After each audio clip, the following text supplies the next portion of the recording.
মধ্যবিত্ত এক পরিবারের মেয়ে। নাম তার ডলি। স্বপ্ন ছিল নিজের পায়ে দাঁড়ানোর, সংসারের পাশে দাঁড়ানোর। কিন্তু জীবনের পথে সে পা রেখেছিল এমন এক অন্ধকারে, যার খবর তার পরিবারও পায়নি।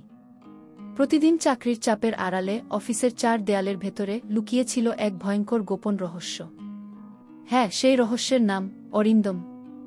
এক দাপুটে অফিস বস, যে জুসের গ্লাসে লুকিয়ে রাখত ফাঁদের চাবি, আর ডলিকে ঠেলে দিত অজানা এক গভীরতায়। কিন্তু ডলি কি চিরকাল বন্দী থাকবে? নাকি একদিন সত্যি সাহস নিয়ে লড়বে সেই দানবের সঙ্গে? আজ থেকে শুরু হলো ডলির অজানা রং। একটা গল্প যেখানে আছে ভয়, বিশ্বাসঘাতকতা, বন্ধুত্ব, ভালোবাসা আর আগুনের মতো প্রতিবাদ। চলুন শুরু করি। ডলি একেবারে সাধারণ এক মধ্যবিত্ত পরিবারের মেয়ে।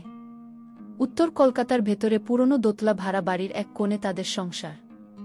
বাবা ছোটখাটো সরকারি চাকরি করতেন, এখন অবসর নিয়েছেন।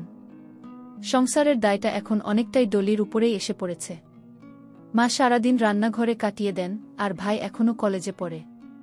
ডলি ছোটবেলা থেকেই স্বপ্ন দেখত, পড়াশোনা শেষ করে একটা ভালো চাকরি করবে, নিজের পায়ে দাঁড়াবে, আর পরিবারের মুখে হাসি ফোটাবে। কিন্তু বাস্তবতা সবসময় স্বপ্নের মতো রঙিন হয় না। পড়াশোনা শেষ হতেই চারদিকে আত্মীয় স্বজনের চাপ, মেয়েটার এখনই বিয়ে দেওয়া দরকার, নইলে পরে ভালো ছেলে পাওয়া যাবে না। অথচ ডলির মনে তখনও স্বপ্নগুলো রঙিন ঘুড়ির মতো উঠছিল। সে বিয়ে নয়, নিজের কাজ দিয়ে নিজের পরিচয় তৈরি করতে চেয়েছিল। অনেক লড়াই, কান্না আর তর্কবিতর্কের পর সে অবশেষে একটা প্রাইভেট কোম্পানিতে চাকরি জোগাড় করে নেয়। চাকরিটা ছোট হলেও ডলির কাছে সেটাই ছিল আলোর দিশা। সকাল সকাল বাসে চেপে শহরের কেন্দ্রস্থলে যাওয়া, সারাদিন অফিসের কাজের চাপ সামলানো আর সন্ধ্যায় আবার বাড়ি ফেরা, এটাই তার প্রতিদিনের রুটিন হয়ে দাঁড়াল।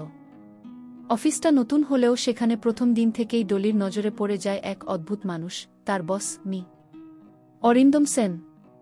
অরিন্দম বয়সে প্রায় 40-এর কাছাকাছি, দেখতে বেশ স্মার্টও, পোশাক আশাকে ভদ্রলোকও, কিন্তু তার চোখের ভেতরে যেন কোনো গোপন রহস্য লুকানো।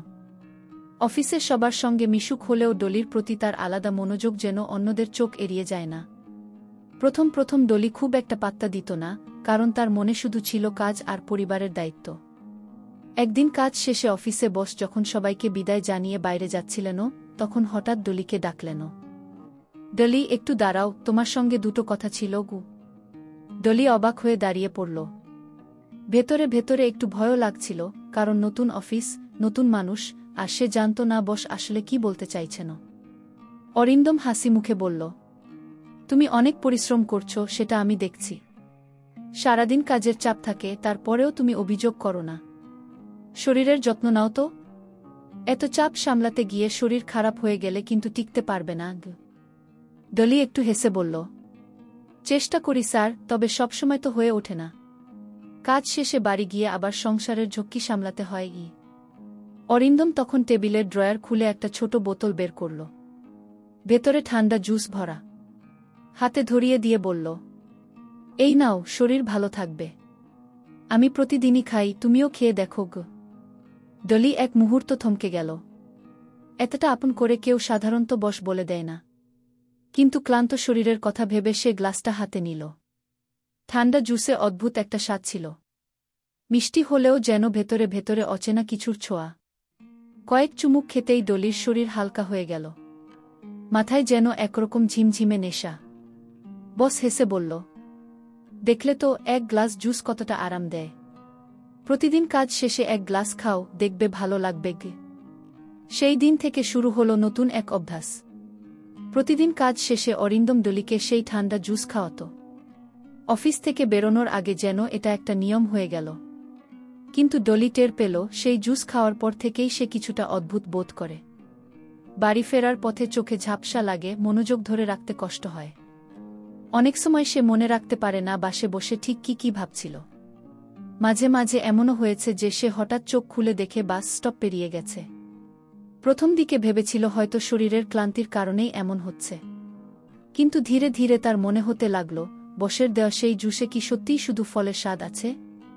তবুও প্রতিদিনের সেই হাসি, সেই যত্নশীল ভঙ্গি, আর ভেতরে ভেতরে অদ্ভুত এক টান ডলিকে বসের কথা অমান্য করতে দিল না।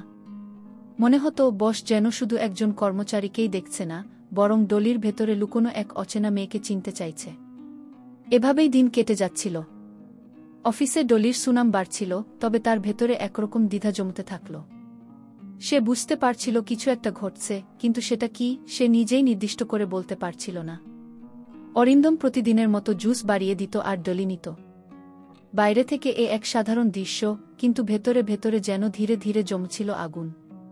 সেই দিন থেকে ডলির মনে এক অদ্ভুত পরিবর্তন আসতে লাগল। প্রতিদিন কাজ শেষে যখন অরিন্দম হাসি মুখে জুসটা বাড়িয়ে দিত, তখন ডলির মনে হতো এ যেন কেবল জুস নয়, এর সঙ্গে আছে অচেনা কোনো রহস্য। অথচ অদ্ভুত ব্যাপার, সে কখনোই না করতে পারত না।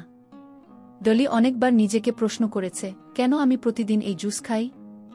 যদি সত্যি এতে কিছু মেশানো থাকে, আমি কি বোকা হয়ে যাচ্ছি? কিন্তু পরের মুহূর্তেই সে মনে করত, বস তো সবসময় যত্ন নিয়েছে, খেয়াল রেখেছে, তাহলে খারাপ কিছু করবে কেন?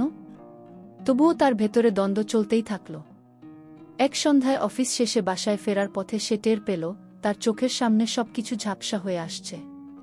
বাসের সিটে বসে হঠাৎই মনে হলো শরীরটা ভেসে যাচ্ছে। অনেক কষ্টে যখন নিজের বাড়ির সামনে পৌঁছাল, তখন মা দরজা খুলে অবাক হয়ে বলল, ডলি, তুই এত ফ্যাকাশে দেখাচ্ছিস কেন? শরীর খারাপ নাকি? ডলি মুচকি হেসে বলল, কিছু হয়নি মা, অফিসে অনেক কাজ ছিল গু। মা সন্দিগ্ধ চোখে তাকালেও আর কিছু জিজ্ঞেস করল না। কিন্তু সেই রাতে বিছানায় শুয়ে ডলি নিজেকে প্রশ্ন করতে লাগল, আমি কি সত্যিই শুধু ক্লান্ত হচ্ছি, নাকি অন্য কিছু? পরদিন অফিসে গিয়ে সে ঠিক করল, আজ আর জুস খাবে না। কিন্তু বিকেলের দিকে যখন সবাই কাজ গুছিয়ে বেরোতে শুরু করেছে, তখন অরিন্দম তার ঘর থেকে বেরিয়ে এসে বলল, ডলি, দাঁড়াও, আজকেও তোকে এক গ্লাস দেব। না খেলে তো চলবে না। ডলি ভদ্রভাবে বলল, আজ না স্যার, শরীরটা ভালো লাগছে না। অরিন্দম কিছুক্ষণ চুপ করে তাকিয়ে রইল। তারপর মৃদু হেসে বলল, ডলি, আমি তোকে চিনি। তুই খুব দায়িত্বশীল, কিন্তু নিজের শরীরের কথা একটুও ভাবিস না। এই জুসটা কিন্তু আমার নিজের হাতে বানানো, তোর জন্যই। এটা না খেলে তুই ঠিক থাকবে না। তার গলায় এক অদ্ভুত দ্বিধা ছিল। ডলি চাইলেও প্রতিবাদ করতে পারল না। হাতে ধরিয়ে দেওয়া গ্লাসটা সে চুপচাপ ঠোঁটে তুলল। ঠান্ডা জুস ঠোঁট ছুতেই যেন শরীরে অদ্ভুত একটা কম্পন ছড়িয়ে গেল। কিন্তু এবার ডলি খেয়াল করল, অরিন্দম এক দৃষ্টে তার দিকে তাকিয়ে আছে। সেই দৃষ্টিতে যেন একসঙ্গে কোমলতা আর গোপন আগুন। ডলির বুক কেঁপে উঠল। সে চোখ নামিয়ে নিল, তবুও ভেতরে ভেতরে অনুভব করল, বস তাকে শুধু কর্মচারী হিসেবে দেখে না, অন্য কিছু খুঁজছে। সেদিন রাতে ডলির ঘুম এলো না। জানলার পাশে বসে সে চাঁদের আলোয় ভাবল, আমি কি ভুল করছি? অফিসের বসের প্রতি এভাবে দুর্বল হওয়া কি ঠিক? নাকি এর ভেতরে কোনো ফাঁদ আছে? মাঝে মাঝে মনে হল অরিন্দম সত্যিই তার ভালো চায়। আবার মনে হল এই যত্নের আড়ালে লুকিয়ে আছে অন্য কোনো খেলা। ডলি বুঝতে পারছিল না কোনটাকে বিশ্বাস করবে। একসময় তার মনে পড়ল বাবার কথা। বাবা সবসময় বলতেন, ডলি, মানুষ চেনা খুব কঠিন। সবাই যা বলে তাই সত্যি নয়। কারো চোখে চোখ রেখে বোঝার চেষ্টা করবি, তাতে সব পরিষ্কার হয়ে যাবে। কিন্তু ডলি যখন অরিন্দমের চোখের দিকে তাকাত, তখনই সব গুলিয়ে যেত। সেখানে সে কখনো কোমলতা পেত, কখনো রহস্যময় অন্ধকার। পরের দিন অফিসে হঠাৎ এক ঘটনা ঘটল। এক সহকর্মী ফিসফিস করে বলল, শুনেছিস ডলি, আমাদের বস নাকি আগেও কয়েকজন মেয়েকে এভাবে খুব যত্ন করত? কিন্তু পরে জানিস তো? ডলি চমকে উঠল। গলা শুকিয়ে গেল। সে আর জিজ্ঞেস করতে পারল না সহকর্মী কি বলতে চাইছিল। কিন্তু মনের ভেতর সন্দেহের কালো মেঘ জমে উঠল। সন্ধ্যায় আবার যখন অরিন্দম জুস এগিয়ে দিল, ডলি এবার চুপচাপ গ্লাসটা নিল, কিন্তু মনে মনে শপথ করল, আজ আমি খেয়ে খেয়াল করব আসলে কি হয়। সত্যিটা আমাকে জানতে হবেই। সে গ্লাস ঠোঁটে তুলল, জুস নামল গলার ভেতর, শরীরে আবার সেই ঝিমঝিমে নেশা নামল। কিন্তু আজ সে নিজেকে বোঝাল, না, আমি হারব না। আমি জানব এর ভেতরে কি আছে। ডলি সেই রাতে ঠিকমতো ঘুমোতে পারল না। বারবার মনে হচ্ছিল তার শরীরে যেন এক অদ্ভুত বোঝা জমেছে। মায়ের ডাক শুনে সকালবেলা যখন চোখ মেলল, মাথাটা ভারী লাগছিল, শরীরও যেন কেমন নরম হয়ে আছে। আয়নায় নিজের ফ্যাকাশে মুখ দেখে ভয় পেয়ে গেল। মা আবারও সন্দেহের সুরে বলল, ডলি, তোকে আমি কদিন ধরে লক্ষ্য করছি। সন্ধ্যা হলে তুই বাড়ি ফিরিস, তারপর যেন তোর চোখমুখ কেমন অচেনা হয়ে যায়। কিছু বলবি? ডলি মাকে শান্ত করার চেষ্টা করল। কিছু হয়নি মা, অফিসের চাপ খুব, তাই হয়তো এভাবে লাগছে গি। কিন্তু মায়ের চোখের তীক্ষ্ণ দৃষ্টি বুঝিয়ে দিচ্ছিল তিনি সহজে বিশ্বাস করছেনও না। অফিসে গিয়ে ডলি কাজের ফাঁকেই ভেতরে ভেতরে স্থির করল, এভাবে আর চলবে না, তাকে সত্যিটা জানতে হবেই। সেদিন অফিস শেষে আবারও বস অরিন্দম সেই একই ভঙ্গিতে গ্লাসটা বাড়িয়ে দিল। ঠোঁটে পরিচিত হাসি, চোখে অদ্ভুত এক টান। ডলি গ্লাসটা হাতে নিল, কিন্তু এবার মনে মনে ভাবল, আজ আমি খালি গ্লাসটা লুকিয়ে রেখে বাড়ি নিয়ে যাব। তারপর আমি নিজেই দেখব ভেতরে আসলে কি আছে গি। কিন্তু ঠিক তখনই অরিন্দম মৃদু স্বরে বলল, ডলি, আজ তোমার চোখে অন্যরকম কিছু দেখছি। কি হলো? আমাকে লুকোচুরির মতো দেখছ কেন? ডলির বুকের ভেতরে কেঁপে উঠল। সে নিজেকে সামলে নিয়ে বলল, না স্যার, কিছু হয়নি, কাজের চাপে একটু ক্লান্ত। অরিন্দম তখন গ্লাসটা হাতে নিয়ে বলল, তাহলে তো আরও বেশি খাওয়া দরকার। নাও, একেবারে শেষ করে ফেলো। ডলি ভেতরে ভেতরে দ্বিধায় থাকলেও গ্লাস ঠোঁটে তুলল। অরিন্দম এক দৃষ্টে তাকিয়ে রইল তার দিকে। সেই দৃষ্টিতে এমন কিছু ছিল যা ডলির বুক কাঁপিয়ে দিল। এক মুহূর্তের জন্য তার মনে হল হয়তো এই মানুষটা সত্যিই তার খেয়াল রাখছে, অন্য কিছু নয়। কিন্তু বাড়ি ফেরার পথে বাসে বসে হঠাৎই ডলির চোখ ভারী হয়ে এল। মাথার ভেতর ঘুরপাক খেতে লাগল হাজারো প্রশ্ন। জানলার বাইরে আলো অন্ধকার মিলেমিশে যেন তার ভেতরের বিভ্রান্তিকে আরও বাড়িয়ে তুলছিল। বাড়ি ফিরে আবারও মা জিজ্ঞেস করল, ডলি, তোর শরীর এমন কেন? আমি কাল ডাক্তার দেখাবো। ডলি এবার বিরক্তির সুরে বলল, মা প্লিজ এসব বলো না, আমি সামলে নিতে পারব। কিন্তু ভেতরে ভেতরে সে জানত এভাবে চেপে গেলে হবে না, তাকে আসল রহস্য জানতে হবে। সেই রাতে ডলি ঠিক করল পরদিন থেকে গোপনে একটা ডায়েরি লিখবে। প্রতিদিন কি হচ্ছে, কবে জুস খাচ্ছে, তারপর শরীর কেমন লাগছে, সব লিখে রাখবে। হয়তো তাতেই সূত্র মিলবে। অন্যদিকে অফিসের সহকর্মীদের চোখে ডলি আর অরিন্দমের সম্পর্ক নিয়ে গুঞ্জন শুরু হয়ে গেছে। কেউ সরাসরি কিছু বলছিল না, কিন্তু আড়ালে আবডালে ফিসফিসানি চলছিল। ডলি সেটা টের পাচ্ছিল, কিন্তু মুখ ফুটে কিছু বলার সাহস হচ্ছিল না। পরের দিন ডলি নিজের সিদ্ধান্ত অনুযায়ী ব্যাগের ভেতরে খালি একটা ছোট বোতল রাখল। বিকেলে যখন অরিন্দম আবার জুস দিল, তখন সে অভিনয় করে সামান্য খেয়ে নিল আর চুপিসারে বাকিটা নিজের বোতলে ঢেলে ফেলল। অরিন্দম কিছু টের পায়নি। বাসায় ফিরে ডলি বোতলটা বিছানার নিচে লুকিয়ে রাখল। চোখে তখন একটাই শপথ, যেভাবেই হোক আমি জানব এই জুসের ভেতরে কি আছে। সত্যিটা একদিন আমার হাতেই ধরা দেবে গু। সেই রাতে ডলি বিছানায় শুয়ে বারবার নিজের ব্যাগ থেকে বের করা বোতলটার দিকে তাকাচ্ছিল। ছোট্ট কাচের বোতলের ভেতরে অরিন্দমের দেওয়া জুসটা যেন আলোধারীর মতো ঝিকমিক করছিল। ভেতরে কি আছে? কেন প্রতিবারই খাওয়ার পর শরীর অদ্ভুতভাবে ঝিমিয়ে আসে? ডলি জানত এই বোতলই এখন তার কাছে একমাত্র উত্তর লুকিয়ে রেখেছে। কিন্তু সমস্যাটা হলো, সে কাকে বিশ্বাস করে এটা বলবে? মাকে বললে মা ভয় পেয়ে যাবেন, বাবাকে বললে হয়তো চিন্তায় অসুস্থ হয়ে পড়বেন, আর অফিসে কাউকে বলার মতো সাহস নেই। সহকর্মীদের মধ্যে আগেই নানা ফিসফিসানি ছড়িয়েছে, সেখানে সত্যিটা উজাড় করে দিলে সেটা হয়তো আরও অপমান ডেকে আনবে। ডলি ঠিক করল আগে কিছু না বলেই অপেক্ষা করবে। নিজে নিজে বোতলটা লুকিয়ে রাখল আলমারির গোপন ড্রয়ারে। পরদিন অফিসে গিয়ে সে অরিন্দমের চোখে এক অদ্ভুত দ্বিধা খুঁজে পেল। অরিন্দম আগের মতোই হাসি মুখে তাকে অভিবাদন জানাল, কিন্তু ডলি অনুভব করল তার চোখের ভেতরে যেন আজ অন্যরকম কিছু আছে। বিকেলের দিকে সবাই যখন বেরিয়ে যাচ্ছিল, অরিন্দম স্বাভাবিক ভঙ্গিতে বলল, ডলি দাঁড়াও, আজও তোমার জন্য কিছু আছে গি। ডলির বুক ধরফর করতে লাগল। আজ সে অভিনয় করবে, কিন্তু ভেতরে ভেতরে খুব ভয়ও পাচ্ছিল। অরিন্দম আবারও গ্লাস এগিয়ে দিল। বলল, তুমি তো জানো সারাদিন কাজের পর শরীর ক্লান্ত হয়ে পড়ে, এটা না খেলে টিকতে পারবে না গি। ডলি ঠোঁটে জোর করে হাসি এনে গ্লাসটা হাতে নিল। অল্প চুমুক দিল, তারপর গ্লাস নামিয়ে রাখল। কিন্তু হঠাৎ খেয়াল করল অরিন্দম তার চোখের দিকে স্থির দৃষ্টিতে তাকিয়ে আছে। অরিন্দম বলল, কেন আজকাল তুমি পুরোটা খাচ্ছ না ডলি? কিছু লুকোচ্ছ নাকি? ডলি কেঁপে উঠল। হাত পা ঠান্ডা হয়ে গেল। তবুও সাহস জুগিয়ে বলল, না স্যার, শরীরটা আজকাল একটু খারাপ লাগছে, তাই বেশি খেতে পারছি না ঘি। অরিন্দম হেসে মাথা নেড়ে বলল, তুমি ভেবো না আমি বুঝতে পারি না। তোমার চোখে আজকাল অনেক প্রশ্ন ঘোরাফেরা করছে। মনে রেখো, সব প্রশ্নের উত্তর খোঁজা ভালো নয় গি। ডলির বুকের ভেতর শীতল স্রোত বয়ে গেল। মনে হলো অরিন্দম যেন সব বুঝে ফেলেছে। সেদিন রাতে ডলি বারবার ভাবছিল, আমি কি ভুল করছি? যদি সত্যিই বস টের পায় আমি সন্দেহ করছি, তাহলে আমার চাকরি যাবে না তো? অথচ না জানলে মন শান্ত হবে না গি। ডলির ডায়েরিতে লেখা সেই কথাগুলো যেন তাকে আরও বেশি কাঁপিয়ে তুলছিল। পরের দিন সাহস করে সে এক পুরনো কলেজ বন্ধুকে ফোন করল।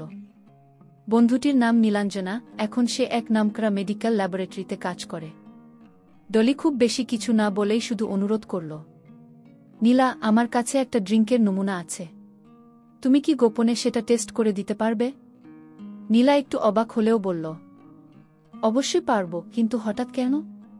ডলি একরকম জোর করে হেসে বলল, স্রেফ কৌতূহল, শরীর খারাপ করছে, তাই ভাবলাম পরীক্ষা করাই। নীলা রাজি হল। ডলি স্বস্তির নিঃশ্বাস ফেলল, তবে ভেতরে ভেতরে এক অদ্ভুত ভয়ও বাসা বাঁধল। সেদিন সন্ধ্যায় যখন অফিস থেকে বেরোচ্ছিল, অরিন্দম হঠাৎ পিছন থেকে ডাক দিল, ডলি, সাবধানে থেকো। এই শহরে সবাইকে বিশ্বাস করা যায় না আগে। শুনে ডলির বুক কেঁপে উঠল। যেন কথাটা শুধু শহরের জন্য নয়, বরং ডলির দিকেই ইঙ্গিত করা। নীলা প্রতিশ্রুতি দিয়েছিল, ডলির দেওয়া বোতলটা সে ল্যাবে নিয়ে যাবে এবং পরীক্ষা করবে। কিন্তু বোতলটা হাতে নিয়ে ডলি যখন নীলার বাড়ির দিকে যাচ্ছিল, তখনই তার বুক কাঁপছিল। বারবার মনে হচ্ছিল, যদি ধরা পড়ে যাই, যদি কেউ দেখে ফেলে আমি জুস লুকিয়ে নিয়ে যাচ্ছি। অফিসে সেদিন অরিন্দম অদ্ভুত চুপচাপ ছিল। কথা কম বলছিল, কিন্তু যখনই ডলির দিকে তাকাচ্ছিল, সেই চোখের দৃষ্টি যেন কাটার মতো বিঁধছিল। বিকেলে হঠাৎ করে অরিন্দম মৃদু স্বরে বলল, ডলি, তুমি আজকাল খুব ব্যস্ত হয়ে পড়েছ মনে হয়। কাজের বাইরে কি নতুন কোনো প্রজেক্টে মন দিচ্ছ? ডলি আটকে উঠল। গলায় যেন শুকনো কাটা আটকে গেল।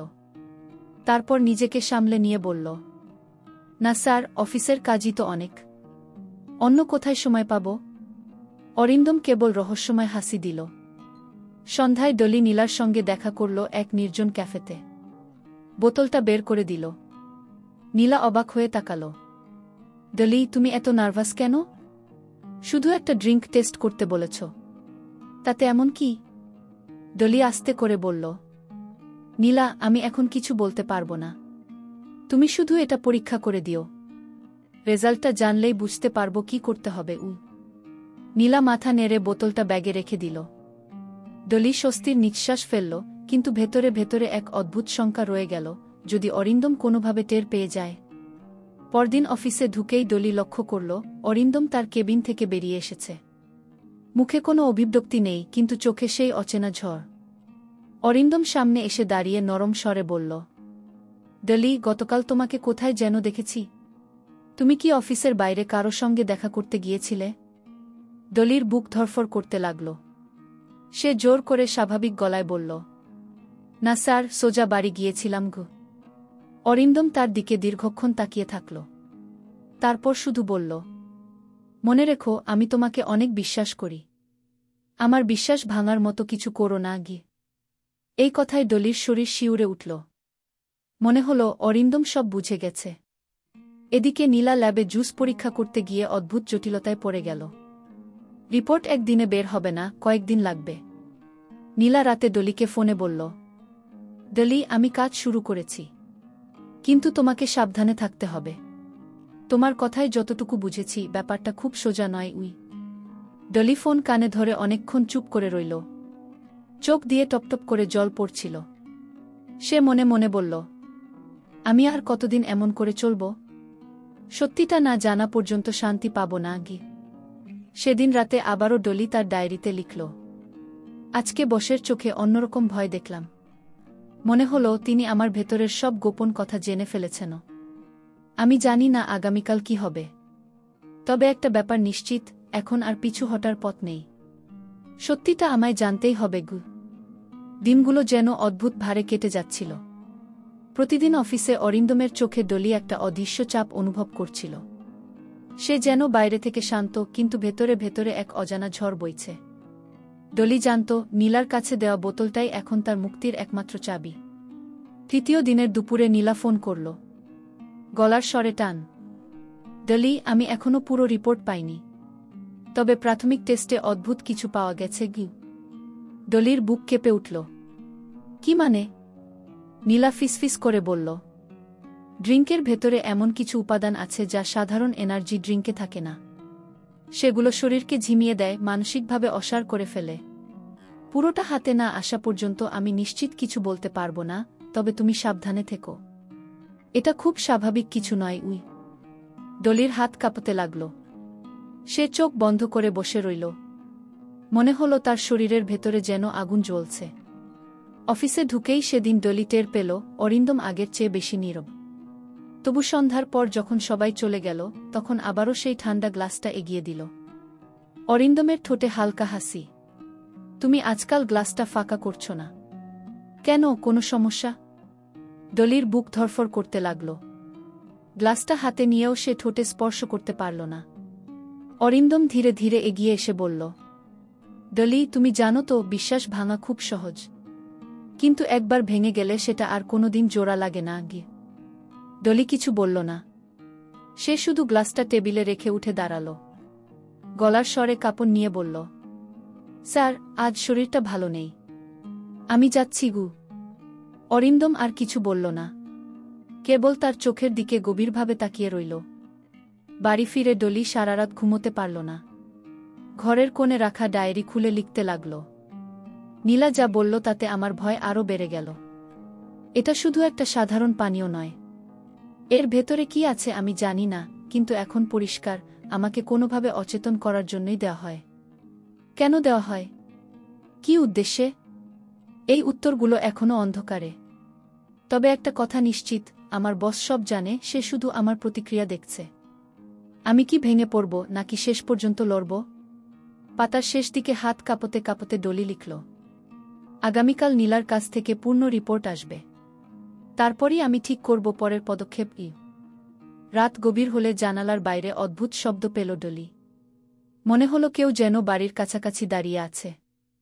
পর্দার আড়াল দিয়ে উকি মেরে তাকাতেই দেখল একটা ছায়া যেন দ্রুত সরে গেল। তার বুক ধরফর করতে লাগল। সে কি ভুল দেখল, নাকি সত্যিই কেউ নজর রাখছে? ডলি বুঝল খেলা এখন আরও ভয়ঙ্কর হয়ে উঠছে। সকাল থেকেই ডলির বুকের ভেতর কেমন অস্থিরতা কাজ করছিল। মনে হচ্ছিল আজ কিছু একটা হতে চলেছে। ফোনটা হঠাৎ বেজে উঠল, নীলার কল। ডলি, আজ তাড়াতাড়ি আমার সঙ্গে দেখা করো, রিপোর্ট রেডি হয়ে গেছে। ডলির গলা শুকিয়ে এলো। সে তড়িঘড়ি করে অফিসে ছুটি নিয়ে নীলার ঠিকানার দিকে রওনা দিল। নীলার হাতে রিপোর্ট দেখে ডলি প্রথমে কিছুই বুঝতে পারল না। নীলা গম্ভীর স্বরে বলল, শোনো, ড্রিঙ্কের ভেতরে সেডেটিভ জাতীয় কিছু কেমিক্যাল পাওয়া গেছে। এটা শরীরকে কয়েক ঘন্টার জন্য দুর্বল আর অচেতন করে দেয়। সবচেয়ে ভয়ঙ্কর ব্যাপার হল, এগুলো মেডিক্যালি শুধু প্রেসক্রিপশনের মাধ্যমে পাওয়া যায়। সাধারণ মানুষ এটা সংগ্রহ করতে পারে না। ডলির গা শিউরে উঠল। সে ফিসফিস করে বলল, মানে আমার বস আমাকে প্রতিদিন ইচ্ছা করে এগুলো খাওয়াচ্ছে? নীলা দীর্ঘশ্বাস ফেলে মাথা নাড়ল। আমার ভয় ঠিক তাই। তুমি আর দেরি করো না, এখনই কোনো বিশ্বস্ত জায়গায় জানাও। ডলি চুপ করে বসে রইল। তার চোখ দিয়ে টপটপ করে জল পড়ছিল। অন্যদিকে অফিসে অরিন্দম অস্বাভাবিক রকম চুপচাপ হয়ে পড়েছিল। ডলি ফিরতেই সে তাকাল তীক্ষ্ণ দৃষ্টিতে। তারপর মৃদু হাসি দিয়ে বলল, ডলি, তুমি আজকাল অনেক ব্যস্ত দেখছি। মনে হচ্ছে না অফিসের কাজ তোমার একমাত্র চিন্তা। ডলির বুক ধরফর করতে লাগল। সে কিছু বলল না। অরিন্দম টেবিলে ঠেস দিয়ে দাঁড়িয়ে বলল, মনে রেখো, আমি তোমাকে অনেক ভরসা করি। যদি কখনো মনে হয় তুমি আমার বিরুদ্ধে যাচ্ছ, তাহলে সেটা তোমার জন্য ভালো হবে না। ডলি মাথা নিচু করে চলে গেল। মনে হলো অরিন্দম সব টের পেয়েছে। সেদিন রাতে আবারও জানালার বাইরে ছায়া দেখা গেল। এবার ডলি নিশ্চিত হল কেউ তাকে ফলো করছে। সে ভয়ে দরজা জানালা ভালো করে বন্ধ করে ডায়েরিতে লিখল, নীলা আমাকে আজ সব বলল। বস আসলেই আমার সঙ্গে অন্যায় করছে। কিন্তু এখন প্রশ্ন, আমি কি পুলিশের কাছে যাব, নাকি আরও প্রমাণ জোগাড় করব? ভয় হচ্ছে প্রমাণ জোগাড় করতে গিয়ে যদি আমারই ক্ষতি হয়। পাতার শেষে সে লিখল, আমি লড়াই করব। আমি কাউকে জানাবো, কিন্তু সঠিক সময়টা বেছে নিতে হবে গি। নীলার দেওয়া রিপোর্ট হাতে পাওয়ার পর ডলির মন আর স্থির থাকল না। সে জানত এখনই কোনো পদক্ষেপ না নিলে অরিন্দম আরও ভয়ঙ্কর হয়ে উঠবে। কিন্তু পুলিশের কাছে সরাসরি যাওয়া মানেই বড় ঝুঁকি। কারণ অরিন্দম প্রভাবশালী মানুষ, পাওয়ার আর টাকার জোরে সে অনেক কিছুই চাপা দিতে পারবে। তাহলে ডলি ভাবল, প্রমাণ। ওকে প্রমাণ জোগাড় করতে হবে, যাতে সত্যিটা ঢেকে রাখা অসম্ভব হয়ে যায়। পরদিন অফিসে গিয়ে সে খুব সাবধানে মোবাইল ফোনে রেকর্ডার চালু করল। যখন অরিন্দম তাকে আবার জুসের গ্লাস ধরালো, ডলি শুধু হাত দিয়ে নিল, কিন্তু ঠোঁটে লাগাল না। অরিন্দম কটমট করে তাকিয়ে বলল, তুমি কেন খাচ্ছ না ডলি? ভয় পাচ্ছ নাকি? ডলি কোনো রকমে গলায় স্বর আনার চেষ্টা করল। শরীরটা ভালো লাগছে না স্যার। অরিন্দম হেসে উঠল। সেই হাসিতে ছিল এক অদ্ভুত হুমকি। তাহলে কি আমি তোমার জন্য চিন্তা বন্ধ করে দেব? এই কথাগুলো রেকর্ড হচ্ছিল, কিন্তু ডলির বুকের ধুকপুকানি এত জোরে হচ্ছিল যে মনে হচ্ছিল চারপাশে সবাই শুনতে পাচ্ছে। সেদিন সন্ধ্যায় অফিস থেকে বের হয়ে ডলি নীলার সঙ্গে দেখা করল। নীলা তার ভয় শুনে বলল, তুমি অসাধারণ কাজ করেছ ডলি। কিন্তু সাবধান, সে যদি টের পায় তুমি প্রমাণ জোগাড় করছ, তাহলে বিপদে পড়বে গু। ডলি চোখ মুছল। আমি জানি নীলা, কিন্তু আর ভয় পেলে চলবে না। আমার মতো আর কেউ যেন না ফাঁসে গি। নীলা মাথা নেড়ে সম্মতি দিল। ঠিক আছে, তুমি চালিয়ে যাও। আরেকটু প্রমাণ হলেই আমরা একসঙ্গে পদক্ষেপ নেব গো। এদিকে অরিন্দম ক্রমে আরও অস্থির হয়ে উঠছিল। সে অফিসের কেবিনে বসে নিজের ফাইল ঘাঁটতে ঘাঁটতে বারবার ডলির নাম বিড়বিড় করছিল। ডলি, তুমি হয়তো ভেবেছ আমায় বোকা বানাতে পারবে, কিন্তু মনে রেখো আমি তোমার প্রতিটি পদক্ষেপের খবর রাখি গু। সেই মুহূর্তে দরজার ফাঁক দিয়ে কেউ যেন উকি দিল। ডলি দাঁড়িয়েছিল দূরে, কেবল ছায়ার মতো। সে প্রথমবার বুঝল অরিন্দম তাকে শুধু অফিসে নয়, অফিসের বাইরেও নজর রাখছে। রাতের ডায়েরিতে ডলি লিখল, আজ প্রথমবার আমি ভয় আর রাগ একসঙ্গে অনুভব করলাম। ভয় পাচ্ছি কারণ আমি একা, আর রাগ হচ্ছে কারণ বস আমার সঙ্গে এমনটা করছে। কিন্তু এখন আমি জানি আমি একা নই। নীলা আমার পাশে আছে। হয়তো আরও কেউ থাকবে। আমি থামব না গি। দিনটি শুরু হয়েছিল অন্য দিনের মতোই, কিন্তু ডলির মনে হচ্ছিল আজ কিছু একটা ঘটবেই। সকালে বেরোনোর আগে আয়নার সামনে দাঁড়িয়ে সে নিজেকে বলল, আজ যদি ভয় পাই তবে আর কখনো পারব না গি। অফিসে ঢুকতেই অরিন্দমের চোখে এক অদ্ভুত ঝিলিক। সে যেন আগেভাগেই জেনে গেছে ডলি কিছু লুকাচ্ছে। সন্ধ্যার পর আবার সেই গ্লাস। ঠান্ডা ফ্রুট জুস, রহস্যে মোড়া। অরিন্দম গ্লাসটা সামনে রেখে বলল, আজকেরটা তোমার জন্য বিশেষ। খেয়ে নাও। ডলির গলা শুকিয়ে গেল। সে গ্লাসটা হাতে নিয়ে টেবিলে নামিয়ে রাখল। তারপর হঠাৎ বলল, স্যার, আমি জানি এই ড্রিঙ্কে কি আছে গু। অরিন্দম মুহূর্তের জন্য থমকে গেল। তারপর ধীরে ধীরে ঠোঁটে হাসি ফুটল। ওহ, তাই নাকি? তাহলে বলো তো কি আছে? ডলি সাহস জোগাড় করে উত্তর দিল, সেডেটিভ, যা মানুষকে অচেতন করে ফেলে গু। অরিন্দমের হাসি আরও চড়া হল। তাহলে তুমি সব জানো? চমৎকার। আমি ভেবেছিলাম তুমি এতটা বুদ্ধিমতী নও। ডলির হাতের ভেতর ছোট্ট মোবাইল ফোন রেকর্ডার চালু ছিল। সে শান্ত গলায় বলল, আপনি কেন এটা করছেন আমার সঙ্গে? অরিন্দম চেয়ার থেকে উঠে ধীরে ধীরে তার দিকে এগিয়ে এলো। চোখে এক অদ্ভুত আগুন। কারণ আমি পারি ডলি। আমি যা চাই সেটা আদায় করি। আমার হাতের মুঠোয় অনেক কিছু আছে, ক্যারিয়ার, সমাজ, মানুষের চোখে সম্মান। তোমার মতো মেয়েদের জন্য জায়গা বানাই আমি, আর চাইলে তা ছিনিয়েও নিতে পারি। ডলির বুকের ভেতর ধরফরানি বেড়ে গেল। তবুও সে রেকর্ডিং চালিয়ে যাচ্ছিল। ঠিক তখনই দরজায় হালকা টোকা পড়ল। ভেতরে ঢুকল নীলা। ডলি আতকে উঠল। নীলা, তুমি এখানে? নীলা শান্ত গলায় বলল, হ্যাঁ। তুমি একা পারবে না জেনেই এসেছি। বাইরে আরও দুজন আছেন গু। অরিন্দম প্রথমবারের মতো কেঁপে উঠল। কে? কে আছে বাইরে? নীলা চোখ শুরু করে তাকালো। তুমি যা করছো তার প্রমাণ এখন আমাদের হাতে। আর পুলিশকে জানানোটা শুধু সময়ের ব্যাপার। অরিন্দম হঠাৎ টেবিল চাপড়ে উঠল। তোমরা ভাবছ আমাকে ফাঁসাতে পারবে? আমি টাকার জোরে সব ঢেকে দেব। কিন্তু ডলি এবার গলায় দিতা এনে বলল, না স্যার, সত্যি থাকতে যত টাকা লাগুক আমি এখন আর ভয় পাই না। আজ থেকে আমি আপনার বন্দী নই। ডলি আর নীলা দ্রুত কেবিন থেকে বেরিয়ে গেল। বাইরে সত্যিই দুজন মানুষ দাঁড়িয়েছিল, একজন স্থানীয় সাংবাদিক, আরেকজন নীলার পরিচিত আইনজীবী। সবকিছু যেন দ্রুত ঘূর্ণির মতো ঘটতে লাগল। অরিন্দম ভেতরে দাঁড়িয়ে দাঁড়িয়ে শুধু রাগে ফুঁসছিল। রাতে ডলির ডায়েরিতে লেখা হল, আজ আমি তাকে মুখোমুখি বলেছি। ভয় পেয়েছি কিন্তু থামিনি। হয়তো কাল থেকেই যুদ্ধটা আরও বড় হবে। কিন্তু আমি জানি এবার আমি একা নই। নীলা, সাংবাদিক, আইনজীবী সবাই আমার পাশে আছে। আমি হারব না। ভোর হতেই ডলি আর নীলা দুজনে পুলিশের দিকে রওনা দিল। হাতে মোবাইলের রেকর্ডিং, নীলার রিপোর্ট আর সাংবাদিকের ক্যামেরায় ধরা কিছু ছবি। ডলির বুকের ভেতর তখনও ধকধক করছিল, তবুও তার মনে হচ্ছিল আজই সব শেষ হবে। পুলিশে অভিযোগ দায়ের করা মাত্রই দ্রুত ব্যবস্থা নেওয়া হল। অরিন্দমের প্রভাব ছিল ঠিকই, কিন্তু হাতে থাকা অডিও রেকর্ড আর লিখিত রিপোর্ট এত স্পষ্ট যে অস্বীকার করার উপায় রইল না। দুদিনের মধ্যেই খবর ছড়িয়ে পড়ল, প্রভাবশালী অফিসার অরিন্দম ঘোষ গ্রেফতার। অফিসের মানুষ প্রথমে বিশ্বাসই করতে পারেনি।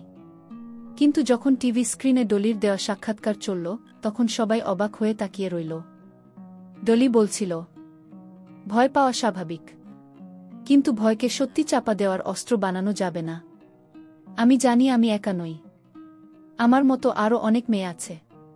আজ আমি লড়েছি, কাল কেউ আবার লড়বে। অরিন্দমকে গ্রেফতার করার সময় তার চোখে আর আগের সেই দাপট ছিল না। সে মাথা নিচু করে পুলিশের গাড়িতে উঠে বসল। চারপাশের ক্যামেরা ফ্ল্যাশে তার মুখ থেকে গেল, আর ডলি দাঁড়িয়ে রইল দ্বিদৃষ্টিতে। ডলি অফিস ছেড়ে দিল, কিন্তু সে থেমে থাকল না।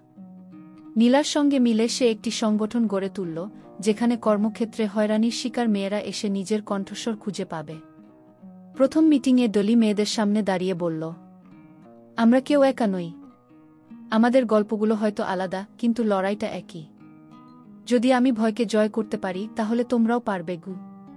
তখন চারপাশে হাততালি আর সমর্থনের ঢেউ উঠল। সেদিন রাতে ডলি শেষবারের মতো তার পুরনো ডায়েরি খুলল। পাতায় লিখল, আজ আমার গল্পের সমাপ্তি। কিন্তু এটা শুধু আমার নয়, অসংখ্য মেয়ের গল্পের শুরু। অন্ধকার আমাকে থামাতে পারেনি। আজ আমি আলোয় দাঁড়িয়ে আছি। পাতার শেষে লিখল, আমি আর বন্দী নই, আমি মুক্ত। বন্ধুরা, ভিডিওটি কেমন লাগলো অবশ্যই জানিও লাইক করে। আর এই ধরনের ভিডিও দেখতে হলে লাইক ও শেয়ার করে চ্যানেলটি সাবস্ক্রাইব করে পাশে থেকো, যাতে পরবর্তী ভিডিওর নোটিফিকেশন খুব সহজেই পেয়ে যাবে। ভালো থাকবেন, সুস্থ থাকবেন, দেখা হবে পরের এক ধামাকাদার ভিডিওর সাথে।